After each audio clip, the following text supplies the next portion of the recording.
over the last decade, there's always this kind of attitude. When you get into a very strongly trending bull market, it's like, oh, I'm going to invest like Warren Buffett, right? And people go to this idea.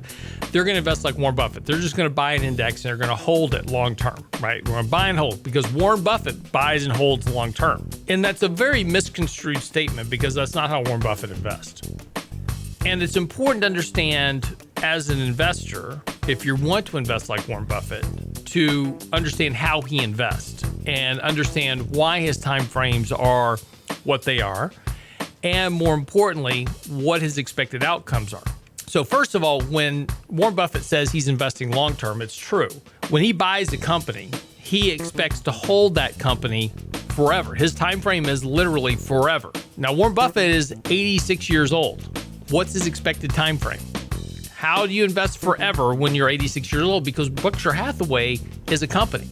After he passes away, there'll be new administrators of Berkshire Hathaway. There'll be a new CEO, a new president. And when that guy passes away, there'll be another one after that. And when that guy passes away, there'll be another one after that. Where are you in this process? You're dead. So it's important to understand that time frame is a very important aspect to your investing, which is, what is your time frame? When do you need your money? It's okay to invest like Warren Buffett if you literally have no time frame. If you've contracted vampirism and you're going to live for the next 4,000 years, you can invest like Warren Buffett, right? Because you'll be here and your money will grow and you won't need it for anything. It's important to understand and match duration when you're investing your money. That's one of the big flaws that people have. Also, the other thing is, if you want to invest like Warren Buffett, you need to start with $1 billion and then you can invest like Warren Buffett. He buys companies. He can then make changes in those companies because he's such a large shareholder. People listen to him. CEOs of corporations listen to Warren Buffett because he's a major shareholder.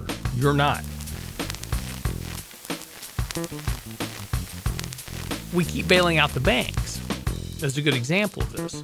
Yesterday, I was reading an article that one of the major banks, I believe it was B of A yesterday, is tightening credit standards to the point on a mortgage that you basically have to have a 700 credit score plus almost a 20% down payment to get a mortgage. Now, wait, we just bailed you out again. We just bailed out the banks again, giving them more money, buying their debt, taking the debt load off of the banks, shifting that to the government and taxpayers ultimately, because you've got to pay for the treasuries that were used to fund that. So we've bailed out the banks a second time in a decade, but yet now they have been slow to help with the PPP program. They demanded more income from the PPP program in terms of fees and interest rates that they get paid. Here's the group of people that when they get in trouble, when the banks get in trouble, they're the first things that taxpayers bail out. But then when taxpayers turn around and go, can you give me a loan? They're basically, screw you. This is about me. Yes, the economic shutdown was a very important impact to the severity and the speed and the depth of the recession.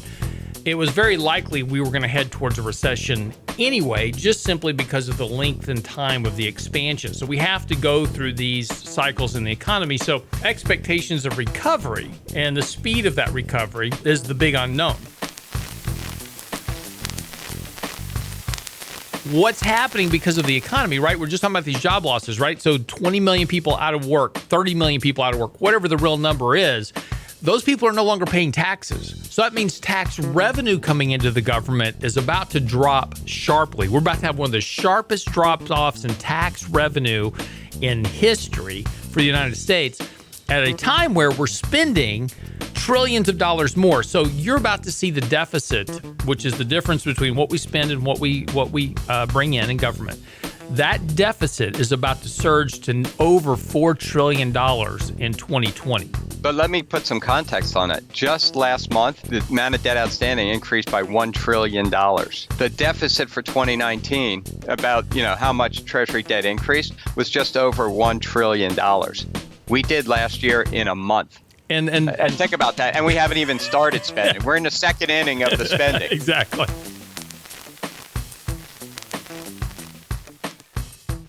I figured out that I have a dog that is practicing ventriloquism. Oh, really? Yes.